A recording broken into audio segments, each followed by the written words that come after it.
हरे कृष्ण। आप सभी भक्तजनों का, सभी वैष्णवों का हार्दिक अभिनंदन, हार्दिक स्वागत। आज की श्रीमद् भगवद गीता कक्षा में और शिव तांडव स्तोत्र आपको इस कक्षा के बाद सिखाया जाएगा। पहला पैरा। सत्र का शुभारंभ हम पहले जगत गुरु श्रील प्रभुपाद जी की आज की कोट के साथ करेंगे। जगत गुरु श्रील प्रभुपाद की जय। आज है 27 जून, 27 जून। कोट आप लोगों के सामने है। जब हमारे नेत्रों में भगवत प्रेम का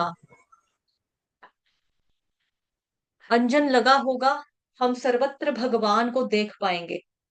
हमें भगवत प्रेम का विकास करके अपनी दृष्टि की शक्ति को बढ़ाना होगा। जब व्यक्ति कृष्ण भक्ति में पर्याप्त रूप से प्रगति कर लेता है, तो वह जहां भी जाता है सर्वत्र तथा प्रतिक्षण अपने हृदय में भगवान को देखता है।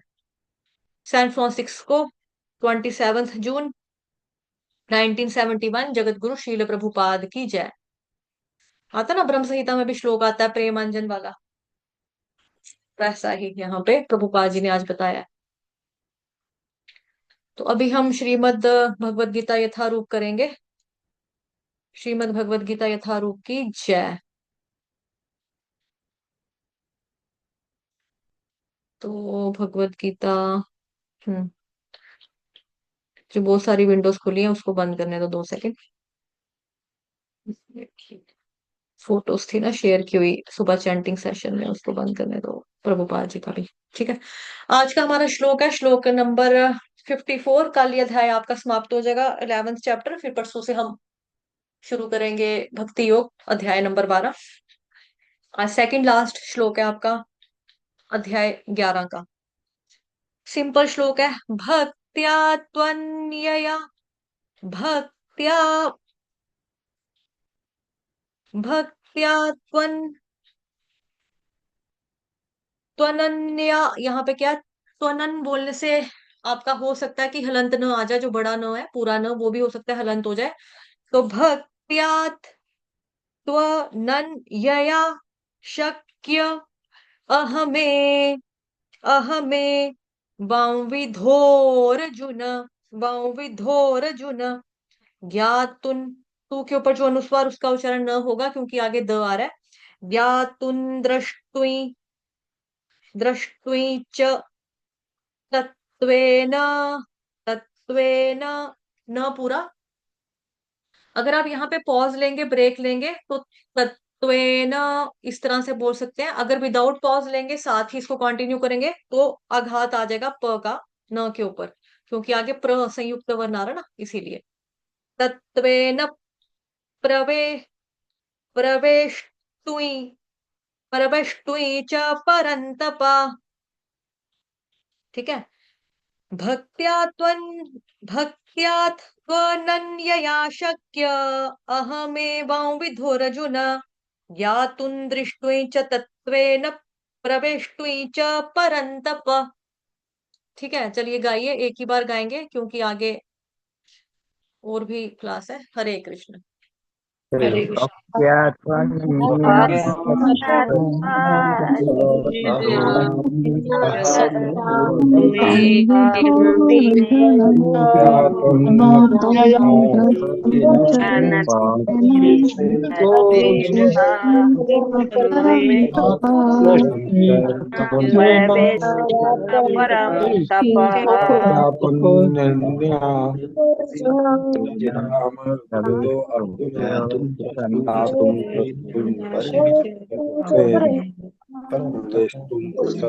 परम तपः हरि बोल। धन्यवाद आप सभी भक्तजनों का। तो ये श्लोक काफी लेंथी है। आप लोगों से निवेदन है कि आप ये श्लोक का जो तात्पर्य है खुद से पढ़ सकते हैं। मैं आपको सारा कवर कर दूंगी अभी, सिर्फ मतलब इसी के रूप में सारा कवर हो जाएगा आपका। अगर पढ़ना चाहते हैं पढ़ भी सकते हैं। क्या चाहते हैं, पढ़ें? लेंथी काफी है ये। क्या चाहते हो आप लोग, कि इसको तात्पर्य को पढ़ लें, या फिर मैं जो ओवर व्यू है पूरा का पूरा कवर कर लूंगी, मैं वैसे बता दूं? क्या चाहते हैं बताइए। हरे कृष्ण। तात्पर्य पढ़िए माता जी, तात्पर्य पढ़ लीजिए। बाकी हरे ऐसे बाकियों का कृष्ण। क्या विचार है? जाने दीजिए, तात्पर्य जाने दीजिए। आप माता कवर जी कर आप दो। कवर कर लीजिए माता जी, ऐसे फिर वो तांडव भी तो कराओगे आप। ऐसे तांडव नहीं बता दो। कराऊंगी, शिव तांडव स्तोत्र कराऊंगी, थोड़ा तमीज हाँ, से बोलो। शिव तांडव हरे तांडव कृष्णा कराऊंगी। माता जी, शिव तांडव अरे स्तोत्र शिव नया तांडव रहेगा, स्तोत्र आओगे आप। माता जी आप ही बता दीजिए। उसमें ज्यादा ऐसे टाइम एकदम दे दीजिएगा, आपकी इसका जैसे आप। तात्पर्य।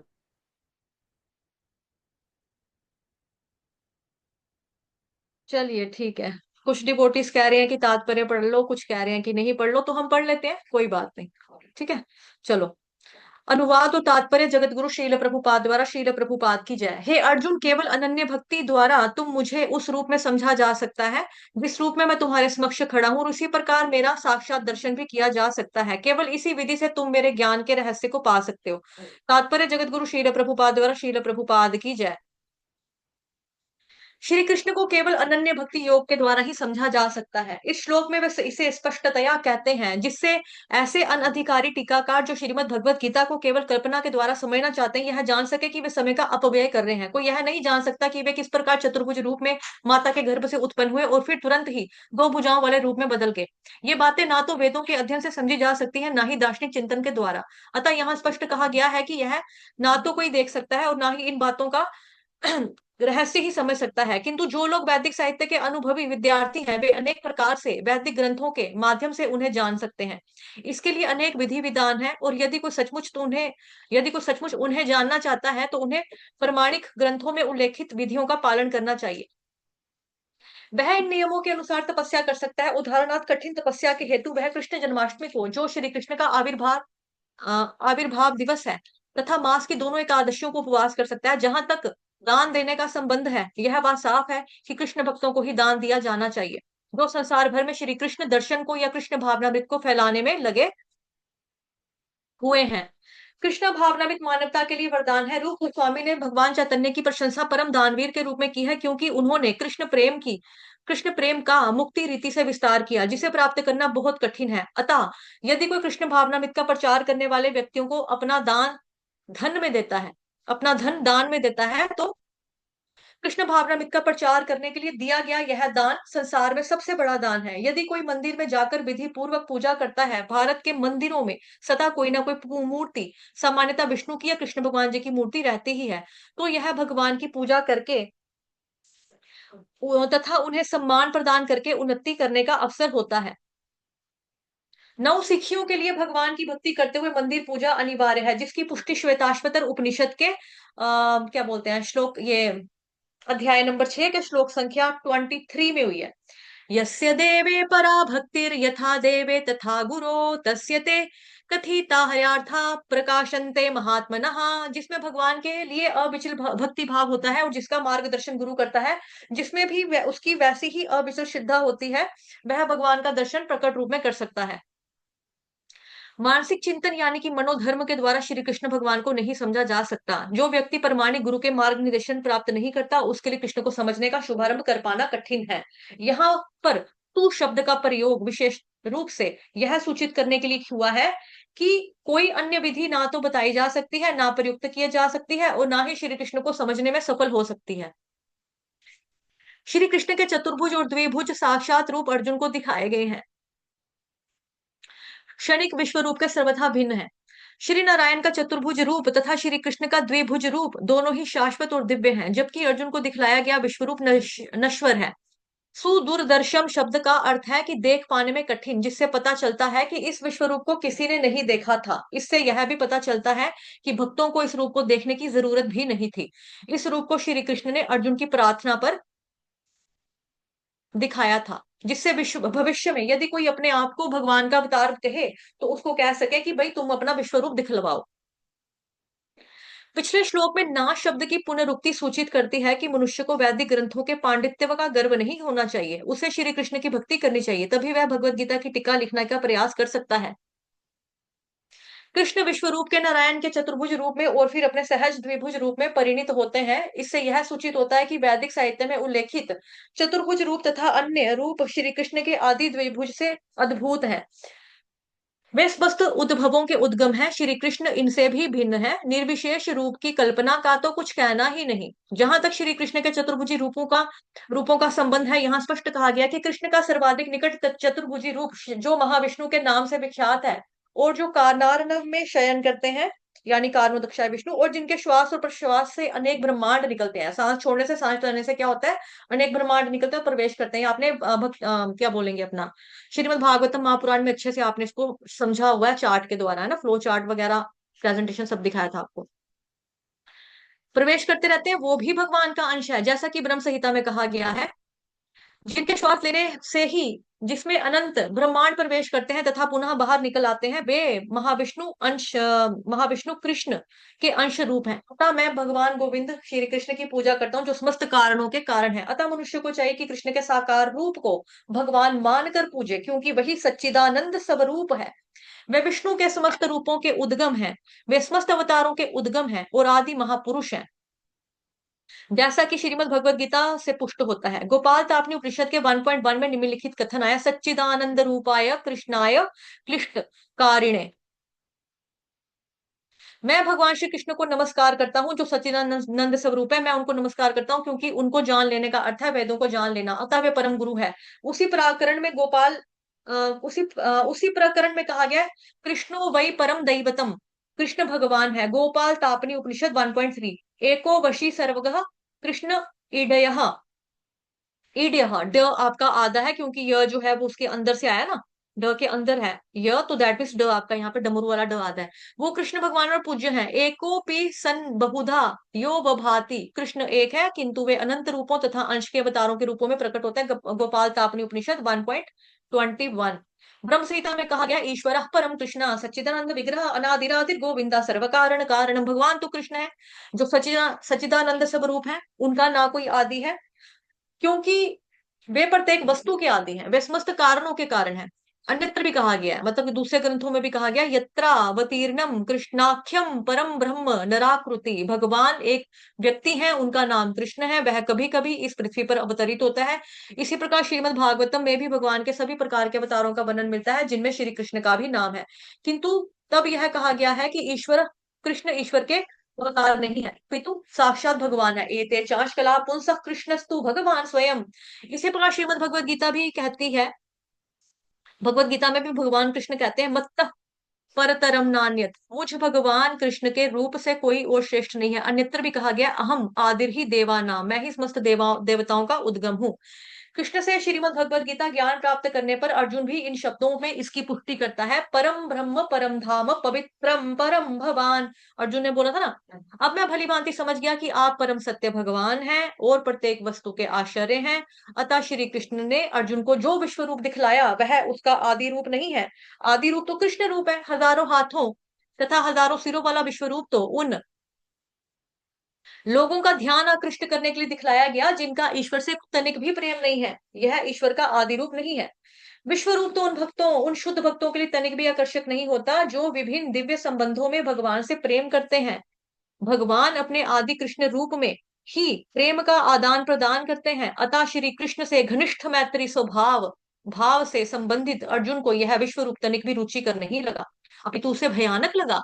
श्री कृष्ण के चिर सखा अर्जुन के पास अवश्य ही दिव्य दृष्टि रही होगी, वह कोई भी सामान्य व्यक्ति ना था, इसीलिए वह विश्व रूप से मोहित नहीं हुआ। यह रूप उन लोगों को भले ही अलौकिक लगे जो अपने को सकाम कर्मों द्वारा ऊपर उठाना चाहते हैं, किंतु भक्ति में रत व्यक्तियों के लिए तो दो भुजा वाले श्री कृष्ण का रूप ही अत्यंत प्रिय है।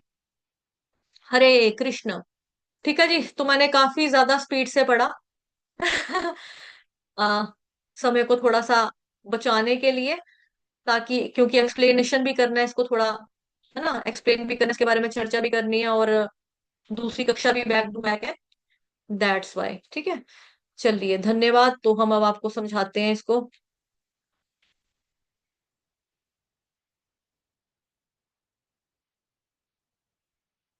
बुक साथ में रखेंगे, मेंटल लाइन करवा दूंगी बीच बीच में, इंपॉर्टेंट चीजें जो है बुक अपनी साथ में रखेंगे, हार्ड कॉपी जो है ना तो थोड़ा साथ में रखेंगे। वैसे मेन जो श्लोकास यहाँ पे प्रभुपाद जी ने कोट के तात्पर्य में वही है main। ठीक है, हे अर्जुन, केवल अनन्य भक्ति के द्वारा ही मुझे उस रूप में समझा जा सकता है जिस रूप में मैं तुम्हारे समक्ष खड़ा हूँ, जिस रूप में मैं तुम्हारे समक्ष खड़ा हूँ, और इसी प्रकार मेरा साक्षात दर्शन भी किया जा सकता है। केवल इसी विधि से तुम मेरे इस ज्ञान के रहस्य को पा सकते हो। तो भगवान खुद कह रहे हैं, भक्त्यात्व नन्या शक्य केवल अनन्य भक्ति के द्वारा भगवान को देख सकते हैं और जान भी सकते हैं। अगर कोई भक्ति नहीं करता और फिर भी सोचे कि मैं भगवान जी को देख सकता हूँ, जान सकता हूँ किसी भी माध्यम से, तो पॉसिबल नहीं है, कभी भी संभव नहीं है। केवल और केवल शुद्ध भक्ति के द्वारा ही पॉसिबल है। इसीलिए भगवान ने कहा है यहाँ पर ऊपर, भक्त्या त्वनन्यया शक्य अहमेवांविधोरर्जुन। इसीलिए भगवान ने ये लाइन बोली है। ठीक है। शक्य का मतलब होता है संभव। हम किसी भी माध्यम से प्रयास करते हैं लेकिन हम नहीं कर सकते।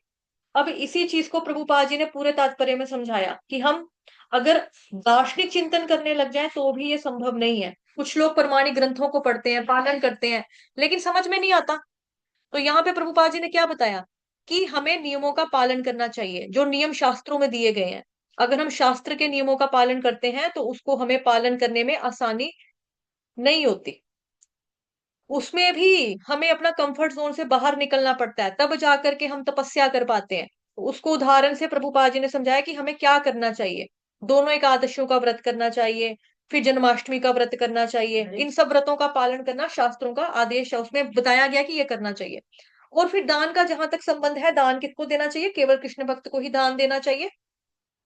और यहाँ पर प्रभुपाद जी बताते हैं, और संसार में जो लोग कृष्ण भावनामृत में या कृष्ण आंदोलन को फैलाने में लगे हैं तो उनको दान देना चाहिए। और श्री रूप गोस्वामी, उनके बारे में भी चर्चा प्रभुपाद जी ने की है तात्पर्य में। रूप गोस्वामी जो है भगवान चैतन्य महाप्रभु की प्रशंसा करते हैं और कहते हैं कि आप महावदन्याय हैं। चैतन्य महाप्रभु के प्रणाम मंत्र में भी ना, नमो महावदान्याय कृष्ण प्रेम प्रदायते कृष्णाय कृष्ण चैतन्य नामने गोत्विषे नमः, है ना उनके प्रणाम मंत्र में, नमो महावदन्याय, कि आप महावदान हैं। आप सबको यह सब रूप प्रदान कर रहे हैं, आप सबको नाम दे रहे हैं, वृंदावन का दिव्य प्रेम प्रदान कर रहे हैं। इसीलिए कहते हैं कि आप इतने कृपालु हैं, आप सबको कृष्ण प्रेम प्रदान करते हैं। इसीलिए दानवीर के रूप में श्रीला गोस्वामी जी कहते हैं। तुमने पढ़ा ना, भारत के मंदिरों में सदा सामान्यतः विष्णु भगवान जी, कृष्ण भगवान जी के अर्च विग्रह होते हैं। यहाँ पे प्रभुपाद जी ने लिखा मूर्ति होती है। मैंने आपको बोला था बीच में हाईलाइट करवा दूंगी।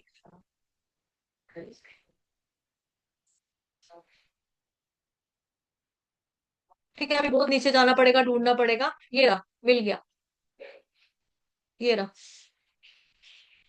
भारत के मंदिरों में कोई ना कोई, है ना यहाँ पे लिखा हुआ, ये भगवान विष्णु या कृष्ण की मूर्ति होती है। और जो नौसिखियों के लिए मंदिर की पूजा या अर्च विग्रह की पूजा करना अनिवार्य है, क्योंकि जब तक हम अपने मन को भगवान कृष्ण की अनन्य भक्ति में नहीं लगाएंगे, तब तक हमें किसी ना किसी, कुछ ना कुछ साधन की जरूरत पड़ती है। इसीलिए हमें एकादशी का व्रत करना चाहिए, सत्संग करना चाहिए, आपका तीर्थ यात्रा यानी कि धाम में जाना चाहिए। तो जब तक हम ऐसा नहीं करेंगे, हम अनन्य भक्ति को प्राप्त नहीं कर सकते। और वो सब कैसे करना चाहिए, तो यहाँ पर बोला गया है, श्वेताश्वतर उपनिषद का रेफरेंस दिया प्रभुपाद जी ने तात्पर्य में। यस्य देवे पराशक्ति पराभक्ति, सॉरी, यस्य देवे पराभक्ति यथा देवे तथा गुरो, गुरौ मतलब गुरो डबल औ ना, गुरौ तस्यैते कथिता ह्यार्था प्रकाशन्ते महात्मनः। जैसे ही हम गुरु की सेवा करते हैं वैसे ही भगवान की सेवा करनी चाहिए, और जैसे ही हम भगवान की सेवा करते हैं वैसे ही गुरु की सेवा भी हम करते हैं। तो ऐसा करने से हमारे अंदर अविचलित श्रद्धा उत्पन्न हो जाती है और हम कृष्ण भगवान को अपने मन को लगा पाते हैं, कृष्ण में अपने मन को लगा पाते हैं। जब मन को लगा पाते हैं फिर क्या होता है, जिससे कृष्ण भगवान जी का रूप हमारे सामने प्रकट होता है। और चतुर्भुज और द्विभुज स्वरूप के बारे में बताते हैं और कहते हैं कि चतुर्भुज स्वरूप जो है भगवान के दो भुज स्वरूपों का ही सबसे ज्यादा करीबी करीबी स्वरूप है, वो नजदीकी रूप स्वरूप है, प्रणीत होता है ऐसा। क्योंकि कृष्ण जो है वही आगे चल के कृष्ण से बलराम बनते हैं, बलराम आते हैं आगे चल के, संकर्षण अनिरुद्ध प्रद्युम्न वसुदेव, पढ़ा था ना ये हमने सारा चार्ट में आपको। कृष्ण भगवान जी की जब एक्सपेंशन के बारे में पढ़ा था, विस्तार कैसे होते हैं। भागवत महापुराण में 4 बारी आपको ये चीज समझा दी है, चार्ट दिखा के, प्रेजेंटेशन दिखा के। तो जिनका मिश्रण सेकंड चैप्टर जो है भागवत महापुराण का, वो देख लेंगे। भागवत महापुराण का जो सेकंड चैप्टर है ना, फर्स्ट कैंटो का, वो पढ़ लेंगे, वहां पे चार्ट वगैरह अच्छे से समझाया हुआ है। तो ये अनिरुद्ध, संकर्षण, प्रद्युम्न, वसुदेव, चार हाथ वाले, मतलब ऐसे होते हैं ना। फिर इसी संकर्षण से महाविष्णु प्रकट होते हैं। सभी के आदि कौन है? कृष्ण है, सबके आदि कृष्ण है। और ये सब भगवान जी के ही क्या है? पूर्ण अंश है। इनमें और भगवान में कोई भी अंतर नहीं है। तो इस चीज को यहाँ पर समझाते हैं। फिर कहते हैं ब्रह्म संहिता का प्रभुपाद जी ने यहाँ पर किया था रेफरेंस। ये आ गया ब्रह्म संहिता का 5वें का 48 श्लोक में कहा गया है। ठीक है, कि रेफरेंस दिया कि महाविष्णु के रूप में ही आप कौन हो? विष्णु कृष्ण के ही अंश रूप है। और उस चीज को यहाँ पे बता रहे हैं कि अंश है। सबसे श्रेष्ठ स्वरूप कौन है? कृष्ण का ही है, दो भुजा वाला। इसी बात को यहाँ पे प्रमाणित किया जा रहा है। प्रभुपाद जी ने रेफरेंस देते हुए किया इसको। ठीक है, फिर गोपाल तापनी उपनिषद का आ गया श्लोक नंबर, ये आपका क्या है? 1.1 है ना। सच्चिदानंद रूपाय कृष्णाय कारिणे नमो वेदांत वेद्याय गुरुवे बुद्धि साक्षिणे। कि मैं कृष्ण को प्रणाम करता हूँ जो सच्चिदानंद स्वरूप है। मैं उनको नमस्कार करता हूँ क्योंकि उनको जान लेने का अर्थ है वेदों को जानना। और इसी प्रकार का प्रकरण भी आता है भगवत गीता में भी। भगवान कहते हैं ना, सर्वस्य चाहम हृदि सन्निविष्टो मत्त स्मृतिर्ज्ञानम अपोह च वेदैश्च सर्वैरहमेव वेद्यो वेदांत कृद्वेद विदेव चाहम। वहां भी भगवान ने बोला है। फिर यहाँ पे आगे जा रहे हैं, गोपाल तापनी उपनिषद का एक और रेफरेंस दिया 1.3 का। कृष्णो वै परमम दैवतम, भगवान कृष्ण ही भगवान है, गोपाल तापनी उपनिषद कहता है। ठीक है, फिर आगे कह रहे हैं एको एको वन वशी सर्वगः कृष्ण इडय, कि वो कृष्ण भगवान है और पूज्य है। पूजा के लायक कौन है? कृष्ण भगवान ही है, उनकी पूजा करनी चाहिए। फिर क्या बताया है? एकोपि एकोपि सन बहुधा यो भाति। कृष्ण एक है किंतु वे अनंत रूपों तथा अंश अवतारों के रूप में प्रकट होते हैं। गोपाल तापनी उपनिषद 1.21 में बोला, 21 वाले में बोला। फिर ब्रह्म संहिता का दोबारा से कथन दे दिया। ईश्वर परम कृष्ण सच्चिदानंद विग्रह अनादिरादिर गोविंद सर्व कारण कारणम, कि कृष्ण ही एकमात्र भगवान है। और अन्यत्र भी कहा गया है, आगे भी शास्त्रों में बोला गया है। क्या बोला गया है? यत्रावतीर्णम कृष्णाख्यम परम ब्रह्म नराकृति, भगवान एक है और उनका नाम कृष्ण है और वो कभी कभी इस धरती पर प्रकट भी होते हैं। फिर आपने जो लर्न किया था श्लोक 1.3.28 परसों ही जो हमने पढ़ा था, जिसको श्रीमद् भागवतम महापुराण का परिभाषा सूत्र कहा जाता है, इसी के ऊपर पूरा भागवतम महापुराण बेस्ड है। तो आपको बोला था ये श्लोक लर्न भी होना चाहिए। और जो बच्चे उस दिन मिस थे, उस कक्षा में नहीं आए थे, उनको निवेदन किया था कि वो 1.3.28 ये वाला श्लोक का जो पूरा वीडियो है इसको अच्छे से समझ लें। थोड़े बहुत सिद्धांत भी इसमें बताए गए हैं। ठीक है, एते चाशुकलः पुंसः कृष्णस्तु भगवान स्वयं इंद्रारि व्याकुल लोकम रुडयन्ति युगे युगे, कि सब के सब भगवान श्री कृष्ण के अंश हैं, लेकिन स्वयं भगवान कौन है? वो श्री कृष्ण ही है। और भगवत गीता में भी भगवान खुद कहते हैं मत्तः परतरम नान्यत्। अर्जुन भी कहता है पर ब्रह्मा परम धाम पवित्रम भवन भवान। इसलिए हमें विश्व रूप के प्रति क्या करना है? आसक्ति नहीं रखनी, आकर्षित नहीं होना है। हमें विश्व रूप के प्रति आकर्षित नहीं होना चाहिए। और उसी को कहते हैं कि जो शुद्ध भक्त होता है वो कभी भी विश्व रूप के प्रति आकर्षित नहीं होता, क्योंकि ये आने जाने वाला स्वरूप है, परमानेंट स्वरूप नहीं है। और असली स्वरूप भगवान जी का कौन सा है? क्या है? कृष्ण का स्वरूप जो है वही रियल है, जिसको हम केवल और केवल कैसे देख सकते हैं, कैसे जान सकते हैं? अनन्य भक्ति के माध्यम के द्वारा ही उस भगवान जी का जो दो भुजा वाला स्वरूप है, श्याम सुंदर स्वरूप है, उसको हम देख सकते हैं, उसको हम समझ सकते हैं केवल और केवल अनन्य भक्ति के द्वारा ही। अन्यथा हमारे और आपके लिए ऐसा करना पॉसिबल नहीं है। हम जितना मर्जी एड़ी चोटी का जोर लगा लें, जितना मर्जी हम वो कर लें आपका, कि हम ऐसे कर लेंगे, ये कर लेंगे, अलग अलग प्रयोजनों और साधनों का इस्तेमाल कर लें, बट पॉसिबल नहीं होने वाला है, नहीं होगा। ठीक है, तो कल ये आपका अध्याय खत्म हो जाएगा। और कल फिर आपकी परसों स्टार्ट हो जाएगी 12th चैप्टर भक्ति योग, जो कि बहुत इंपॉर्टेंट है। ठीक है, अभी हम अगली क्लास शुरू